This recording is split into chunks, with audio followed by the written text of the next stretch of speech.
The Stug III was a popular German war vehicle in World War II. Like the Panzer IV, they made it from 1939 to 1945. Over 10,000 of them were made. It's known for destroying more enemy vehicles than any other in the war. The Stug III was first made to help soldiers by giving direct fire support, but over time, they changed it to hunt and destroy tanks. They used the base of the Panzer III tank for it. Instead of a moving turret, they added a strong fixed top and a better gun. In World War I, the Germans learned that their big guns couldn't move as fast as their soldiers, so the Stug III was their answer. Back then, the big guns were heavy and slow. They couldn't move fast enough to help soldiers on the front lines.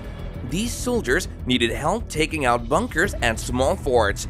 The German army knew about this issue. It was General Erich von Manstein who came up with a solution. He's seen as the creator of the Sturmartillerie, which means assault artillery. In 1935, von Manstein gave an idea to General Ludwig Beck. He thought big guns should directly help infantry. In response, Daimler-Benz AG got asked to make a special vehicle. This vehicle should support soldiers and carry a big 75mm gun. They got this task on June 15, 1936. The vehicle's height was to be as tall as a regular soldier. Daimler-Benz used parts from their Panzer III tank to make it. Then, Alkit took over and built 5 test models in 1937 using the Panzer III base. And this is how the Stug III came to life. Stug III was great for helping infantry. It had a 75mm gun with a short barrel.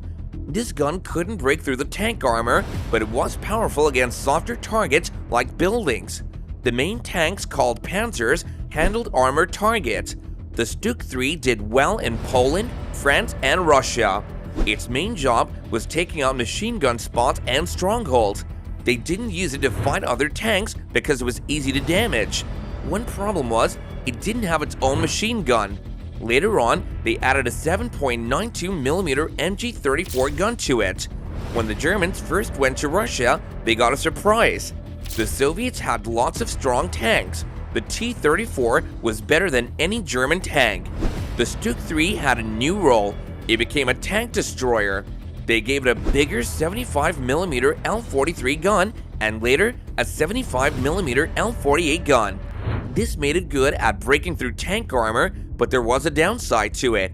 Its explosions were smaller, so it wasn't good against soldiers and strongholds.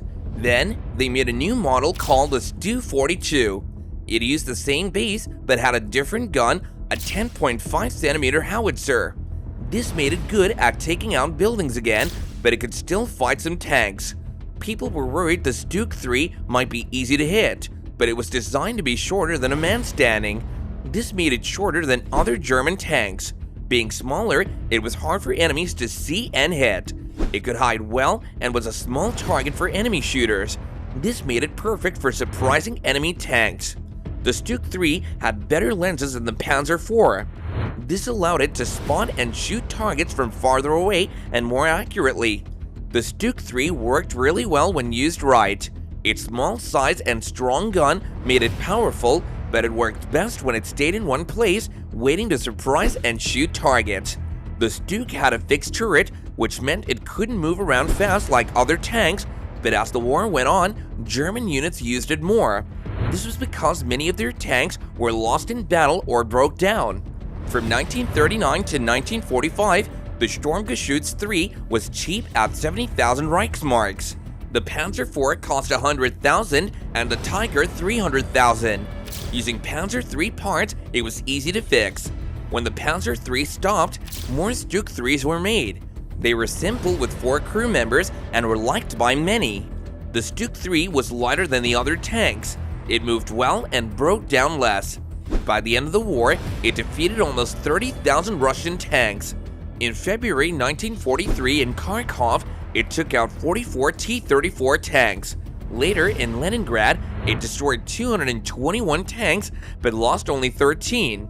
However, in November 1943, bombs hit its main factory, so by January 1944, a new model Stug IV began production. Overall, the Stug III was unique and efficient, even if it wasn't perfect. In conclusion, the Stug III was a versatile, affordable war vehicle. Made from Panzer III parts, it excelled in many roles, proving invaluable during World War II. Do share your thoughts in the comments down below, and don't forget to like the video and subscribe to our channel for more updates.